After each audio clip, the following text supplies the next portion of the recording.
It's Sunday. The dark shadows are fading as dawn is breaking. Mary and the ladies are walking to the tomb, carrying spices, herbs, and other perfumes. A few disciples are waking. Some are still sleeping. They're tired from all the grieving and weeping, but they don't realise it's Sunday. Now the earth is shaking and soldiers are fainting. The stone is rolling and the tomb is opening. A brilliant light is breaking through the dawn haze. My Jesus is alive. He's walking out of the grave. My Saviour is risen. Death's grip is broken. The disciples are stunned. What they saw as a loss has become a win. They're grinning, giddy with joy, overwhelmed with awe. Jesus is King and Saviour and more. He's friend, he's brother, he's unlike no other. He's the best news ever heard. The disciples want to share this best news with others, and Jesus is now bringing them together. He's giving them a purpose, a reason, a calling. See, he is going to heaven, but returning again soon. So the disciples are sharing and living and telling about this man who is love and life and truth. And we are called to share as well, because that day is coming. Good morning, church. I'm sorry for those of you that might not know me. I've got the 30-minute timeline going already. I don't have enough time to tell you about. I like to be with the people. You're going to be in the dark. Okay. I'm going to be in the dark. I'll laugh later. I've been invited by Pastor Fraser. He was my pastor at Croydon Church when he ministered there. And sorry for the person who prayed. I'm not a pastor. I'm just the dude that Pastor Fraser used to minister with. But I accept the invitations to speak because I do believe that our laymen have a great job to do in supporting our ministers. I haven't been to Wahroonga. I don't know Greek. I don't know Latin. But the benefit of the topic we're discussing today is I am probably non-declared PhD in disappointment. I have been through disappointing stuff. So lucky for you, God has chosen someone who's not trained to be a minister, but has actually gone through some stuff in life. And I'll be sharing some of that as we weave through the story. The title is From Disappointment to Purpose, Living a Resurrection People Life. Those that attend church here, we've obviously been going through the series starting from the Thursday, building up to Easter Friday, the Sabbath, and today we're now on the Sunday. For some of you who are on the Bible app has been working through the whole week, right? So we started at the triumphal entry on Palm Sunday. They are starting to think, this is the guy. This is the guy we've been waiting for. And it's all exciting. It's exciting particularly for the 12 disciples. They had been roaming around with this guy, hoping that he was the one. Some of them, as we've read in some scripture, were beginning to discuss positions, who's going to get what ministry, who's going to live in what mansion. It was really starting to work out for them the way they thought it would be. And Palm Sunday was great. But as the week rolled on, certain realities started coming up. Now, sorry, I have to pause and get the clicker out. I'm likely not going to go with the slides because I talk about disappointment to purpose. I prepared an hour sermon and I get a 30-minute countdown. So I'm going to find a way to summarize this. If you have your Bible with you, it's Matthew chapter 28. We don't necessarily have to read. It's Mark chapter 16. We don't necessarily have to read. It's John 20 and 21. We don't have to read. I like the way Luke 24 renders it. But really, it'll be a great experience when you get time to...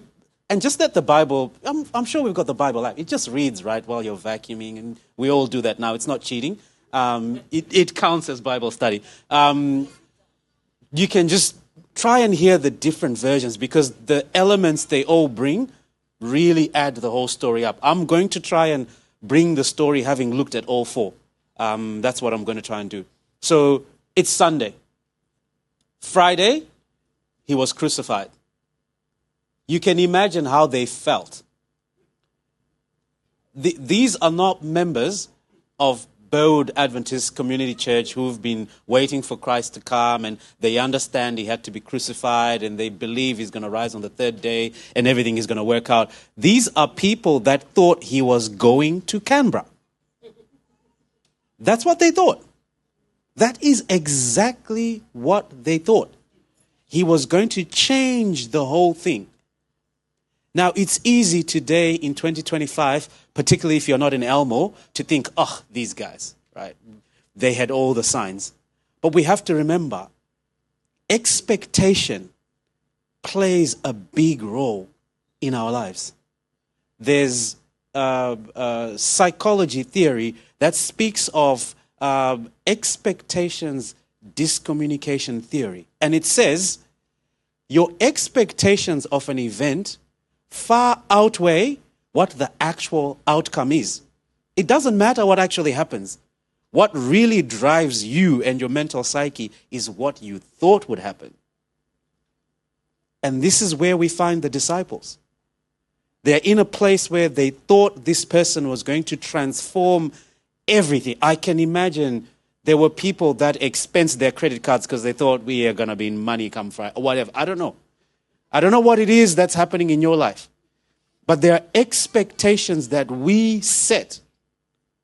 And when reality does not meet those expectations, there's a lot of emotional, mental, and spiritual work to do. I don't know if someone in the room today is going through that exact thing. I went through it. Before I get into this, I can give you examples. Some of them will be funny. You can laugh along, but it was real for me. Through COVID, so what I do for work as a background, I'm involved in innovation and entrepreneurship. Now, through COVID, I came across what I thought was the best thing since sliced bread, and I thought I was going to get rich from this, right? This is it. I'm going to be great. So I was working with a group of innovators, and they came up with a see-through mask. If you remember the COVID times, right? People were covering their faces. You couldn't see. And it definitely was. There was a problem. There was a big issue for some of our disabled community, because if they rely on reading lips, it was a real problem in hospitals, in community. And we came up with this see-through mask, and we thought, wow, everyone in the world is going to buy this, and the margin. So my background is finance, and I kept looking at from how much it costs and how much we're going to make, and I'm on realestate.com. I've got investment properties lined up, holidays. This thing just did not fly. Right? We tried, it just did not go anywhere at all. No matter how much we tried, it didn't work. And through my professional life, I've been through so many business disappointments where at the day of starting, I really think this is rocket science. The world is going to love this, and it goes nowhere. So I know a little bit about having an expectation of something, putting effort into something, rolling your sleeves up, your heart and soul. But then what ends up transpiring at the end is a completely different thing. And then you are left with the pieces of dealing with that. Because a lot of people get lost in the disappointment and they get stuck in disappointment.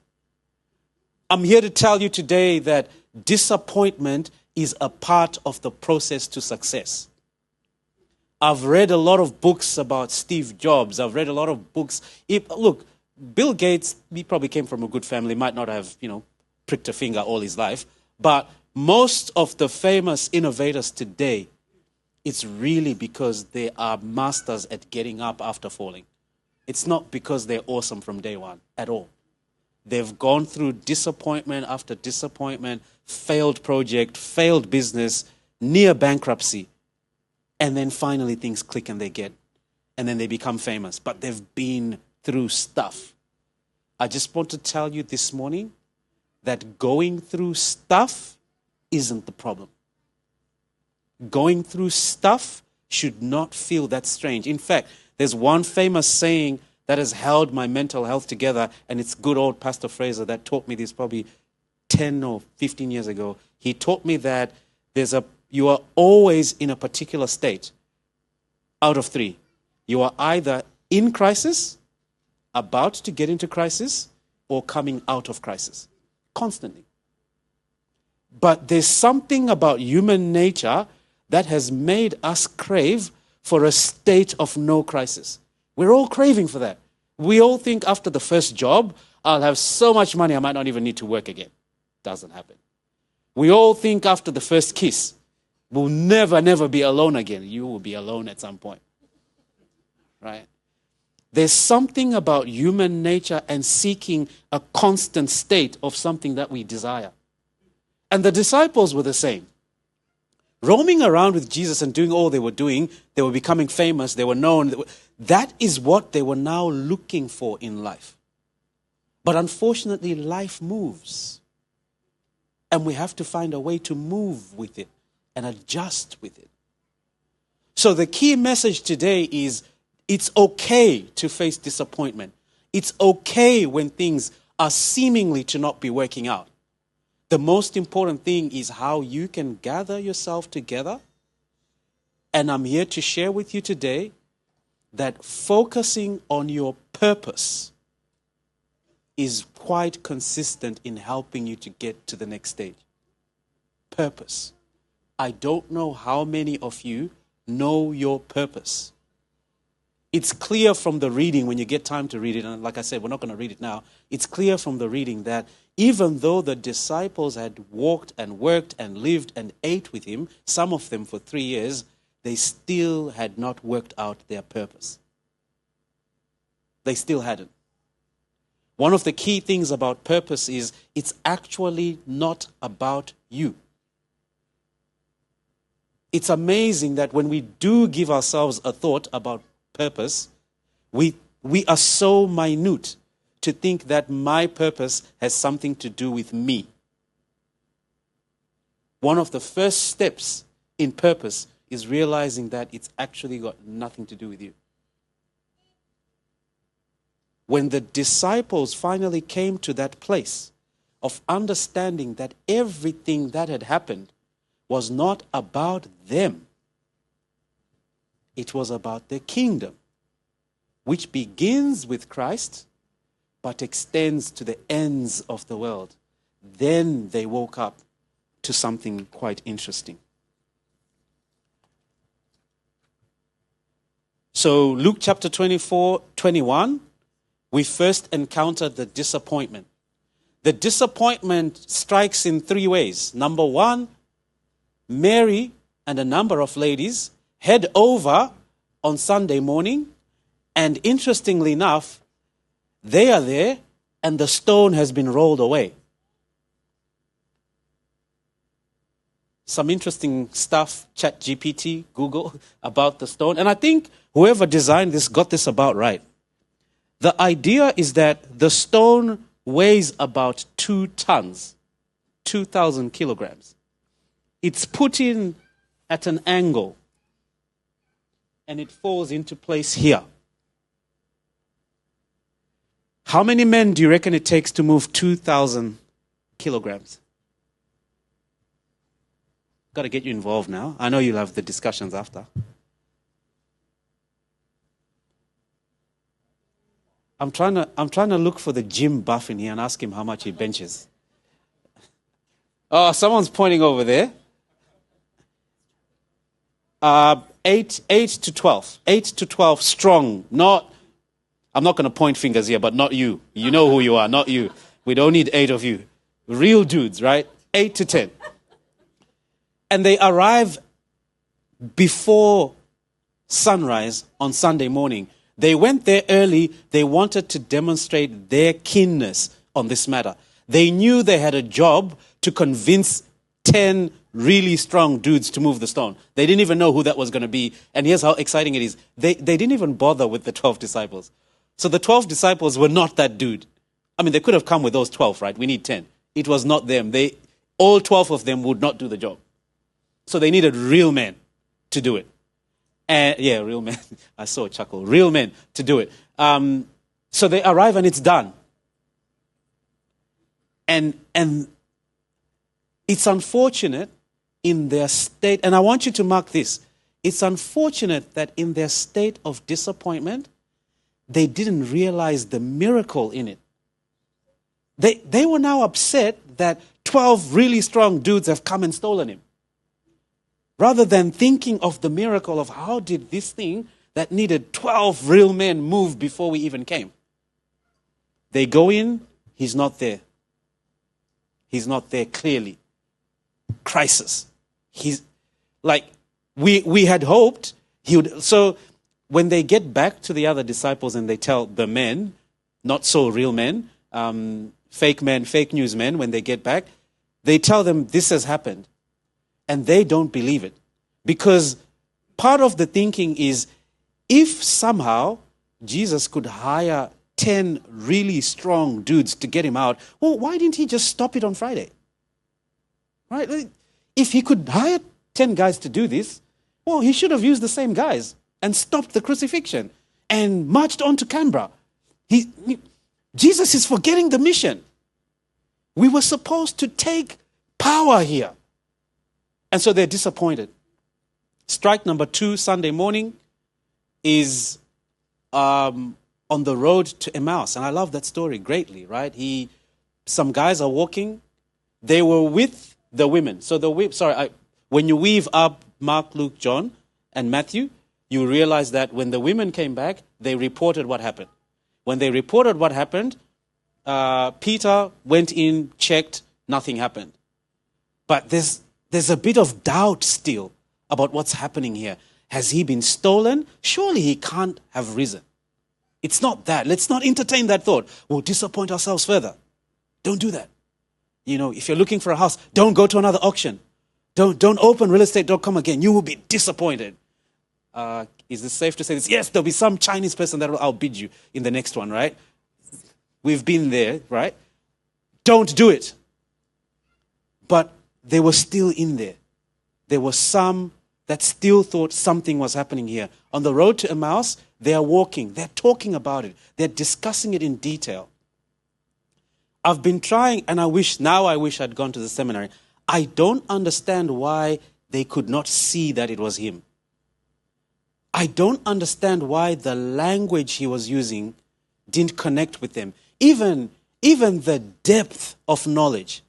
There's certain knowledge that Jesus gives them at this point that if it was me out of us, hey, do you know him? Are you his cousin? Like, we are the disciples. Who are you? Like, how would you know all this stuff? He spoke to them and they didn't recognize it. I love food, so I love that in this story, it's at the dinner table. And I love saying this to my wife sometimes when we can't figure stuff out. I'm like, babe, at the dinner table, it's going to crack open, right? Let's get some food and we'll work it out. And I was thinking about this throughout the study. His speaking, his actions, his dressing, all of that didn't click. But the way he ate made them go, oh, we've seen someone eat like this before. How he broke the bread and how he prayed. That was it. That made them realize it was him. We're going to talk about hospitality when I get close to the end, and I'm getting close to the end. We're going to talk about hospitality. And so at this point, they realize who he is. And I love that close to nighttime, as it was, they went all the way back. It's said to be 7.5 miles, so about 12 kilometers. They went back to Jerusalem to tell everybody else, to say, guys, what the ladies reported in the morning, what we've been hearing throughout the day, it's true. We saw him. And the interesting thing is, as they are saying that, according to Luke, as they are saying that, he appears in a locked room. Remember, the disciples at this point were in a room locked up at night because they were not sure that they were safe. Suddenly, he appears in front of them. They were terrified. They thought it was a ghost. They thought many things. I don't know if you can empathize with this particular point in the story. You're being told that someone saw Jesus on the way, and then he suddenly disappeared when we were just about to eat, and suddenly Jesus is right there in front of you in a room that you had locked and bolted.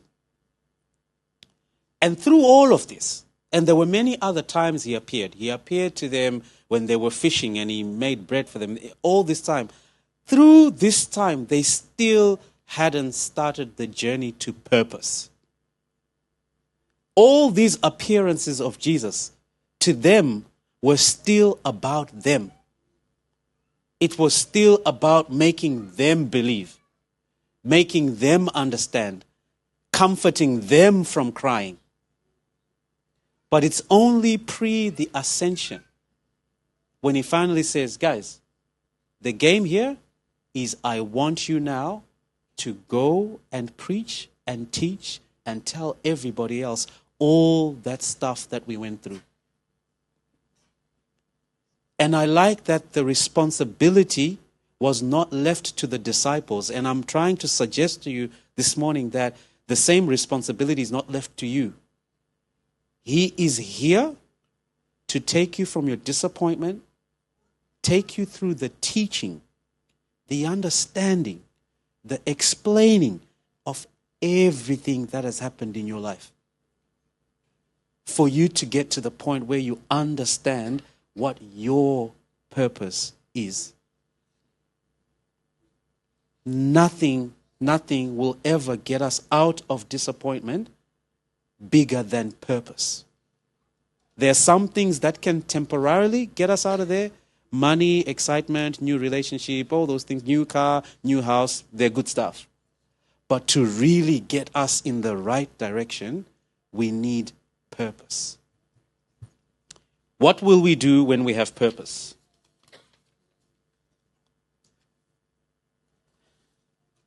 Number one, we live with intentionality. If you go to 1 Corinthians chapter 10:31, whatever you do, do it all for the glory of God. There's a saying that says, he who knows his why can bear almost anyhow.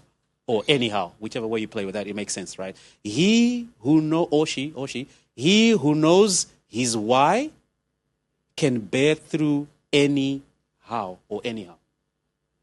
If you can understand why you exist, why you woke up this morning, why you are here today, if you can understand that and embrace that, there's a lot in life that you can get through that you mightn't have gotten through if you were missing that why.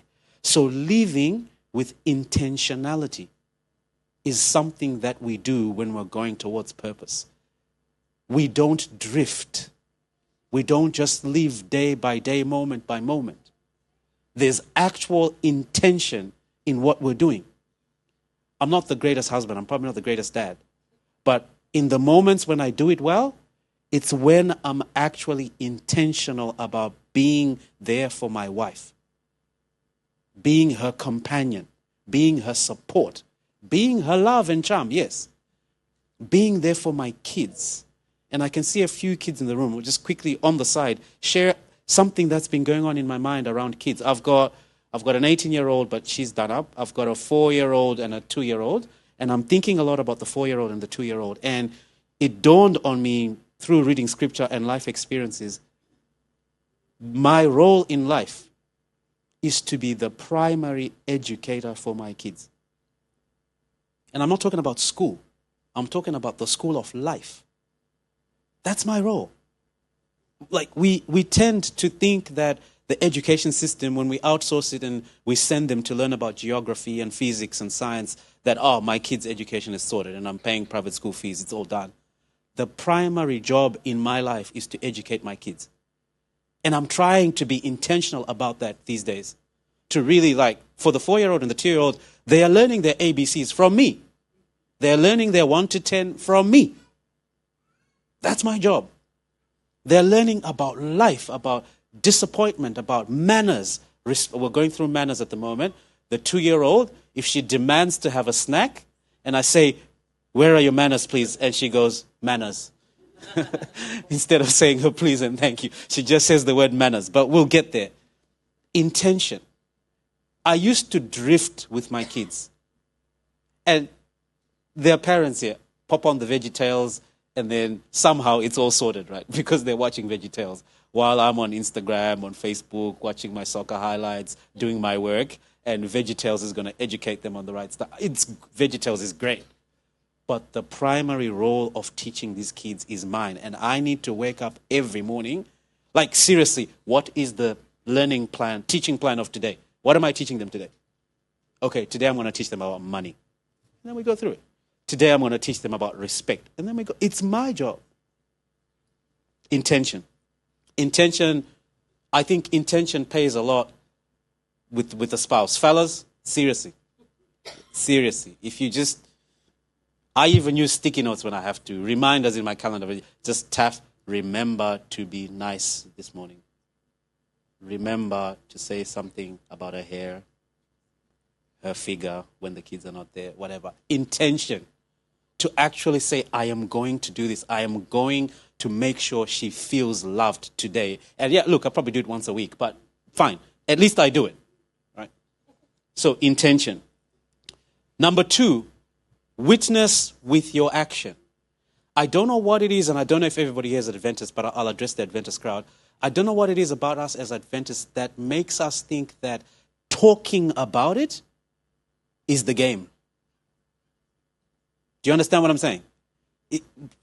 We don't need to talk about it. We don't need to open verses and fly stuff at them. We just need to leave the stuff. That's it. We just actually have to do it. I always mention this when I get an opportunity to say it.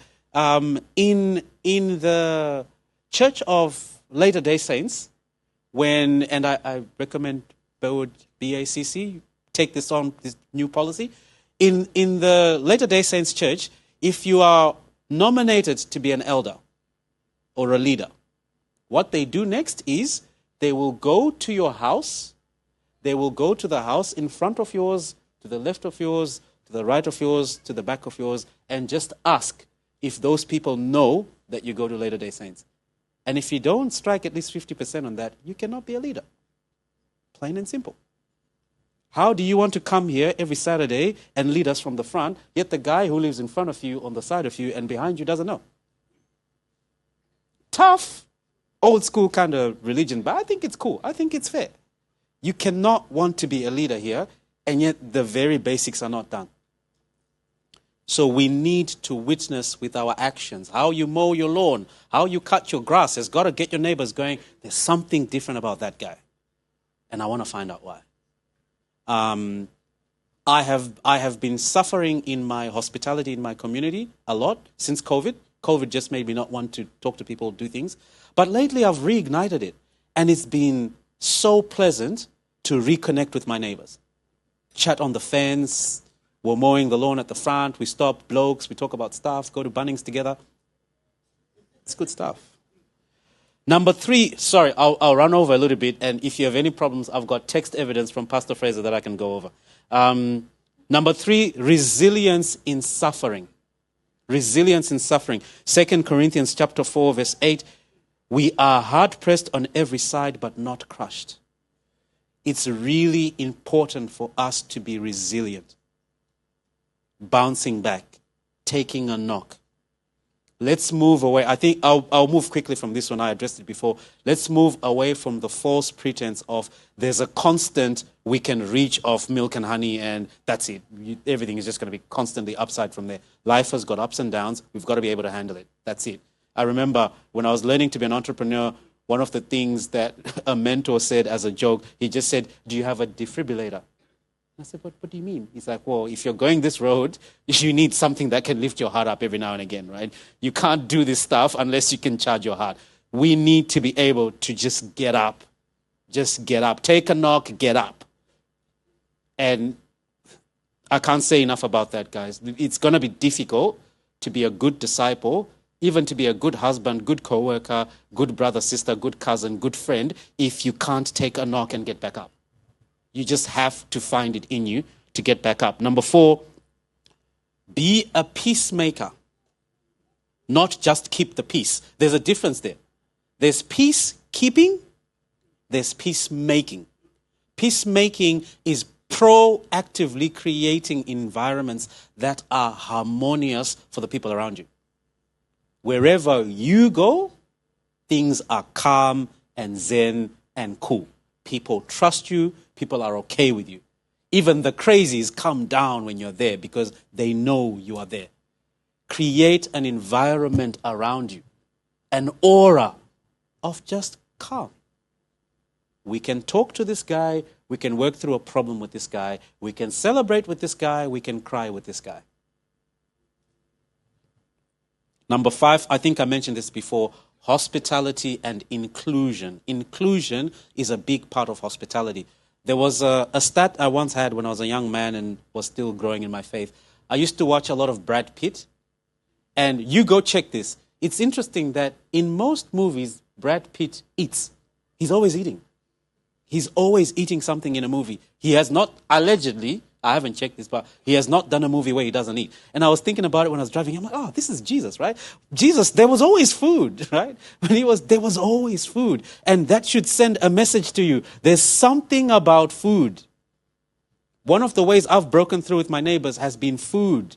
Just either take a plate or invite them for a plate. And good stuff happens from there. Oh, whose recipe is this? Oh, your grandma. Oh, tell me about her. Where did you grow up? The whole night is gone. There's something about hospitality and food and inclusion.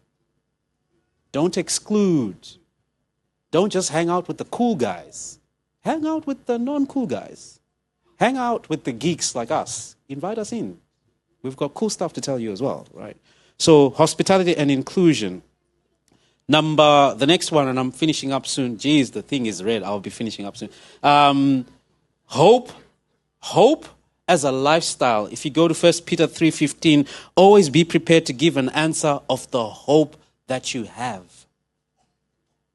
But for you to have an answer for someone else, you honestly need to have an answer for yourself. So I'm asking you to focus on having an answer for yourself on why you believe what you believe, why you're holding on to it. We talked about expectations at the start of the presentation. Why do you have those expectations? Do you understand why? If you know why and you can explain it, it's okay. But when it comes to our faith, we always need to be in a position where we can explain where we stand on a particular matter. And it's okay to feel differently. It's okay to have different views, but just at least have a construct of your own to be able to carry that. And finally, we actually need the courage to carry this message of salvation. It is an important message. If you look around you today, if you think about the people in your lives and even the people that are not in your lives, even if you go at a global scale, it's easy to say this all the time, but I believe it's very true at this moment. I mean, people need the Lord right now. A lot of people need the Lord. And you've got him in your pocket. You've got him presumably in your heart. You've got him presumably in your mind. You need to live a life that has a purpose to share that. And I want to make it clear, sharing that is not preaching. Sharing that is not preaching. I would like to close by calling you to a life of purpose, and I will break that down into one single word: integrity. Mean what you say what you mean. Show up when you need to show up, work when you need to work. And do that even if people are not looking. For me, that was the part that has transformed in my life probably in the last month. I was okay as a showman. When people are watching, I could absolutely do the right things. But when I was alone and no one was watching, I had those little poking my nose moments, right? You know when you're alone and you get comfortable enough to poke your own nose, right? We all do that. But integrity is just whoever you think you are. Just be that even when people are not watching. That will get the gospel further than us wanting to sing songs, preach, drop things in people's letterboxes. So yes, we can move from disappointment to purpose. Part of it is going through understanding, learning, bringing all the things together that Christ has presented to us in our experiences. But one of the biggest steps to take is for us to embrace integrity, be authentic in who you are, and be intentional in everything that you do. God bless you.